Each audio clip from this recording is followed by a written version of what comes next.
Hi everyone, నేను మీ షణ్ముఖ్. ఇవాళ ఆరాధ్య జర్నీలో డే 7. సో ఇవాళ మా స్టాఫ్ని మీకు ఇంట్రడ్యూస్ చేస్తున్నానండి. వీళ్ళే మా టీమ్, వీళ్ళే ఆరాధ్య టీం అండి. సో ఒక ఇద్దరు లీవ్లో ఉన్నారు ఇవాళ. సో ద బెస్ట్ టీం అని చెప్తానండి నేను. చాలా బాగా మాట్లాడతారు, చాలా మంచిగా ఉంటారు. కస్టమర్స్తో మెయిన్ కస్టమర్ బిహేవియర్ అండ్ కస్టమర్తో చాలా బాగా మాట్లాడతారండి.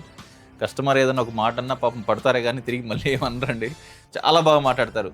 సో కొనినా కొనకపోయినా కస్టమర్ ఏం చేసినా నీట్గా కస్టమర్కి రెస్పాన్స్ అవుతారండి. సో నాకు వాళ్ళు మొత్తం కొత్తలోనండి, ఎవ్వరికి ఎక్స్పీరియన్స్ లేదు, అందరు ఫ్రెషర్సే. బట్ చాలా ఇంప్రూవ్ అయ్యారండి, డే బై డే చాలా ఇంప్రూవ్ అయ్యారు. వాళ్ళు చూపించడం కానీ, వాళ్ళు మాట్లాడడం కానీ, బిహేవియర్ కానీ ఏదైనా చాలా బాగా ఇంప్రూవ్ అయ్యారండి. నేను వాళ్ళకి ఫస్ట్ డే నుంచి చెప్తాను, నాకు customer is the main important. కస్టమర్తో మనం ఎప్పుడు రూడ్గా కానీ కొంచెం నోరు జారి ఒక మాట కానీ అనకూడదని చాలా ఫాలో అవుతారండి. ఆ విషయం మాత్రం నెంబర్ 1 అండి మా టీము. ఒకరిద్దరు ఉండేవాళ్ళండి అలాగా, బట్ వాళ్ళు ఎక్స్పీరియన్స్డ్ బాగా. ఒకరిద్దరు ఉండేవాళ్ళు, నేను వాళ్ళని పంపించేసానండి. 2-3 రిమైండర్లు చేశాను వాళ్ళకి, 2-3 సార్లు వార్నింగ్ ఇచ్చాను. బట్ దే ఆర్ నాట్, వాళ్ళు మారట్లేదని వాళ్ళని పంపించేశాను. సో ఇదంతా మీకు ఎందుకు చెప్తున్నానంటే, సో మనం ఎంత కష్టపడినా, ఎంత మంచి స్టాక్ తెచ్చినా అల్టిమేట్గా కస్టమర్ని ఫేస్ చేసేది మన స్టాఫ్ అండి, మన ఎంప్లాయీస్.